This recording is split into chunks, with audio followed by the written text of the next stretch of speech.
Hi, നമുക്കിന്നൊരു evening പോക്കിന് പോയാലോ? പുറത്തെ കുറച്ച് വിശേഷങ്ങളും കാണാം. പിന്നെ കുറച്ച് സ്ഥലങ്ങളും കൂടെ നിങ്ങളുമായി പരിചയപ്പെടുത്താമെന്ന് ഞാൻ വിചാരിച്ചു. അതിന് വേണ്ടിയുള്ളൊരു വ്ളോഗാണിത്. പുറത്തേക്ക് നിങ്ങൾ കാണുമ്പോൾ നല്ല കാലാവസ്ഥയായിട്ട് തോന്നുന്നുണ്ടാകും. പക്ഷേ സൈഡിൽ കൂടെ നല്ല കാറ്റ് വീശുന്നുണ്ട്.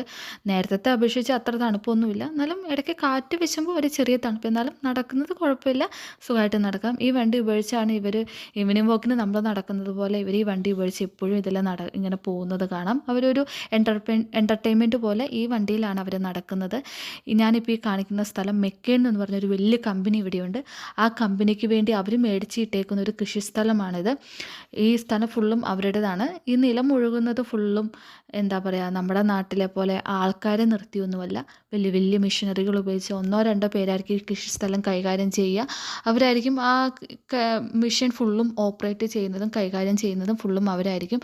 ഞങ്ങൾ താമസിക്കുന്നിടത്തുനിന്ന് ഒരു 10 അടി മാത്രമേ ഉള്ളൂ ഇങ്ങോട്ട് വരാൻ വേണ്ടി. അത്ര അടുത്താണ് ഈ സ്ഥലം. ഇനി നമുക്ക് കുറച്ചും കൂടെ മുന്നോട്ട് പോകാം. ഈ വീടുകളിൽ ഫുള്ളും കാരവാൻ, അതുപോലെ തന്നെ തോണി, ബോട്ടിങ്ങിന് ഉപയോഗിക്കുന്ന ബോട്ട്, അങ്ങനെ എല്ലാം തന്നെയുണ്ട്. കാര്യം വേറെ ഒന്നുമല്ല, ഇതൊരു ഗ്രാമം ആയതുകൊണ്ട് ഇവിടെ അങ്ങനെ വലിയ എൻ്റർടൈൻമെൻറ്റിന് വേണ്ടി കാര്യങ്ങളൊന്നുമില്ല. ആകെയുള്ളൊരു വാട്ടർഫാൾസാണ്. അവർക്ക് അവിടെ ഉപയോഗിക്കുന്നതിന് വേണ്ടി ഉപയോഗിക്കുന്നതാണ് ഇത്. അതുപോലെ തന്നെ നമ്മുടെ നാട്ടിലെ പോലെ മതിലുകൾ ഉപയോഗിച്ചല്ല ഇവർ മതിൽ പോലെ കെട്ടുന്നത്. ഇതുപോലത്തെ ചെടികൾ ഉപയോഗിച്ച് നല്ല വൃത്തിയിൽ വെട്ടി ഒരു മതിൽ പോലെ ഉപയോഗിക്കുന്നത്.